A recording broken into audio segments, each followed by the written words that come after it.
Este podcast forma parte de Evox Originals. Disfruta de este avance.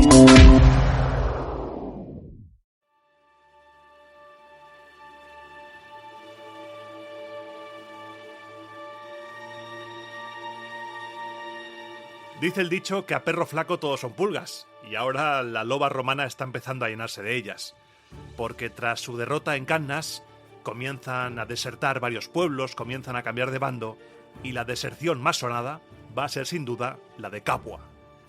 Hoy, en Roma Eterna, la segunda ciudad más rica de toda Italia se lanzará en brazos de Aníbal. Viviremos el proceso interno que siguió Capua para cambiar de bando. Conoceremos a gente como Decio Magio, Pacubio Calabio y a su hijo, uno de los pocos leales a Roma que además planeará asesinar al general cartaginés. Prepara tus mejores galas, que nos han invitado al banquete en honor de Aníbal en Capua, y comenzamos.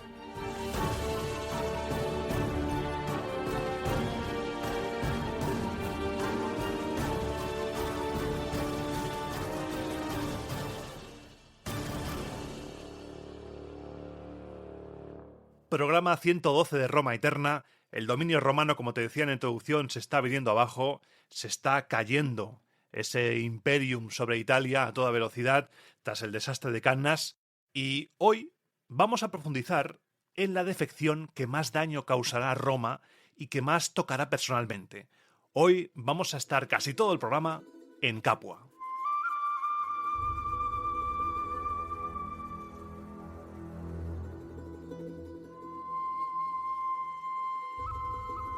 Porque mucho antes de que se hiciera famosa por el ludus desde el que empezó la rebelión de ese gladiador llamado Espartaco, Capua llegó a ser durante el siglo III a.C.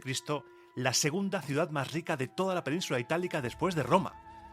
Recuerda cuando estábamos en tiempos de las guerras samnitas, cómo te describí toda esa zona como muy rica, unas tierras que eran casi un paraíso por el que se peleaban tanto los romanos como los diferentes pueblos que formaban la Confederación Samnita.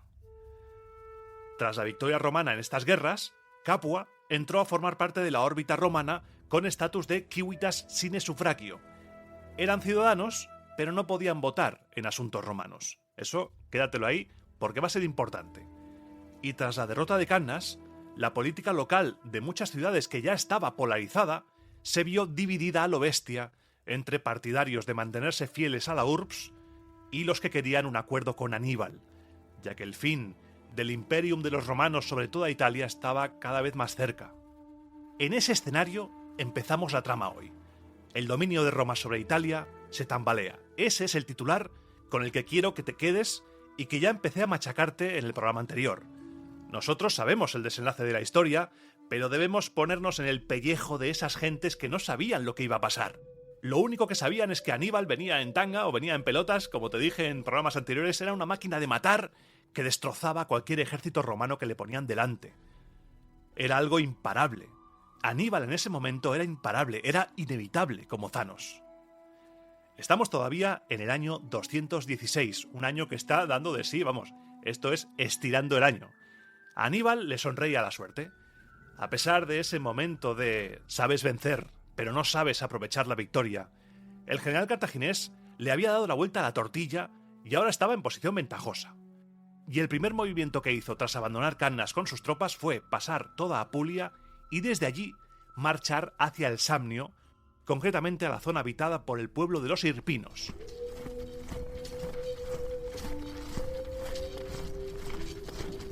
El cartaginés acudía a la llamada de un tal Estacio Trevio, un hirpino noble distinguido, que había escrito a Aníbal prometiéndole que le entregaría la ciudad de Comsa, la actual Consa, porque la coyuntura política había cambiado.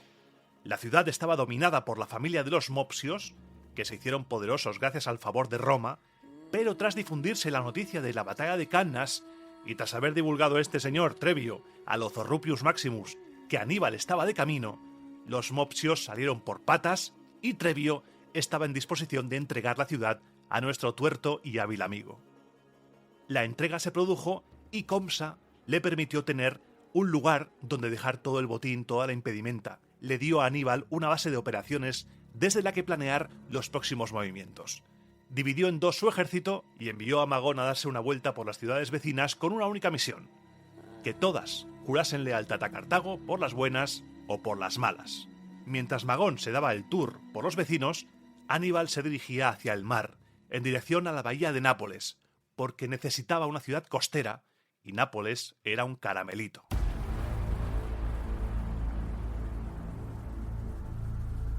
Nada más adentrarse en territorio napolitano hizo una de las suyas. Escondió a parte de los númidas en puntos estratégicos, en caminos y demás, y al resto les ordenó cabalgar ante las puertas de la ciudad de Nápoles, llevando por delante y de forma que se viera bien el botín sacado de los campos colindantes. Los napolitanos vieron acercarse a 4 mataos, lo vieron ahí 4 mataos, que encima llevaban botín a la vista, y enviaron a lo loco un escuadrón de jinetes. Los que avanzaban hacia Nápoles siguieron el plan de Aníbal, que consistía en empezar a retroceder adrede para atraerlos a la emboscada, una clásica jugada cartaginesa. Se dieron de palos, por supuesto, la emboscada funcionó, pero no murieron todos. Los jinetes napolitanos, algunos lograron sobrevivir porque empezaron a correr, huir hacia todas partes y había barcos pesqueros en los que se pudieron esconder, pero aún así cayeron varios nobles napolitanos e incluso cayó un prefecto de la caballería llamado Egeas, que había salido como un energúmeno, como un pirado, a matar cartagineses y acabó trasquilado.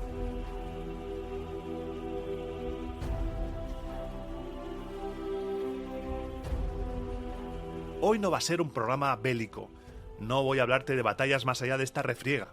Nápoles era un caramelito, pero sus murallas eran demasiado duras como para que Aníbal las masticara.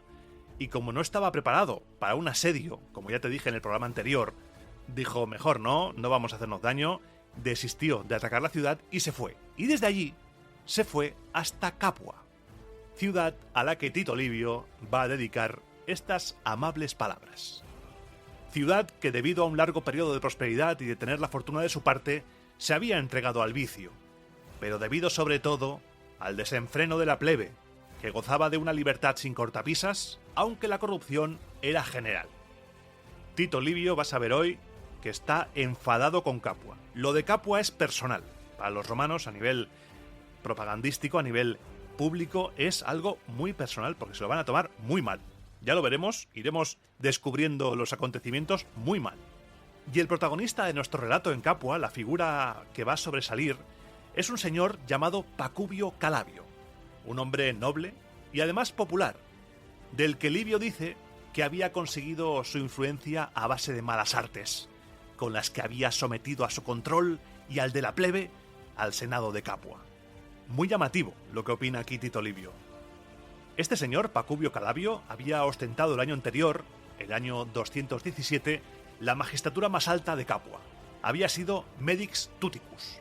Medix era como se decía en lengua osca a los magistrados, así que Medix Tuticus se ha traducido como magistrado supremo, con poderes parecidos a un dictador romano.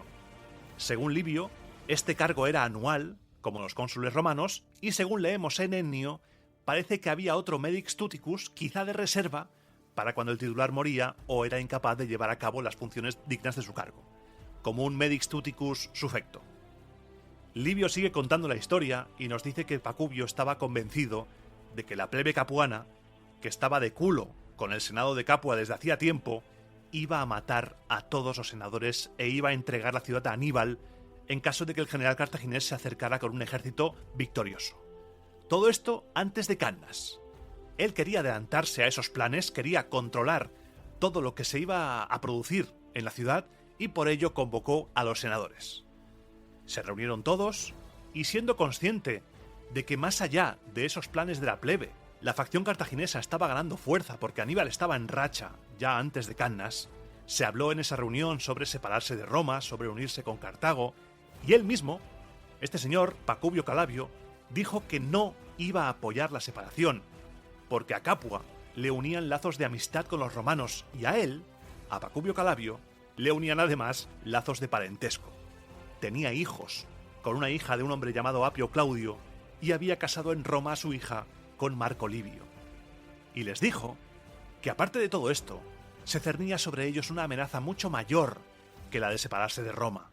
La plebe pretendía entregar a Aníbal una Capua vacía de poder por la muerte de todos los senadores, pero tranquilos, tranquilos, senadores de Capua. Yo os puedo librar de todo peligro si dejáis el asunto en mis manos y si confiáis en mí.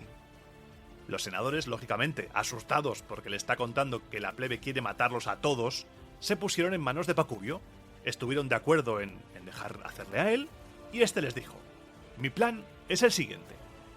Os voy a encerrar a todos en la curia y yo mismo fingiré ser parte de la conspiración. Daré mi aprobación a sus planes y, sin levantar sospechas, encontraré un medio de salvaros. Sobre esto recibiréis las garantías que queráis. Os doy mi palabra. Con todo hablado y decidido, salió de la curia, ordenó que cerraran las puertas.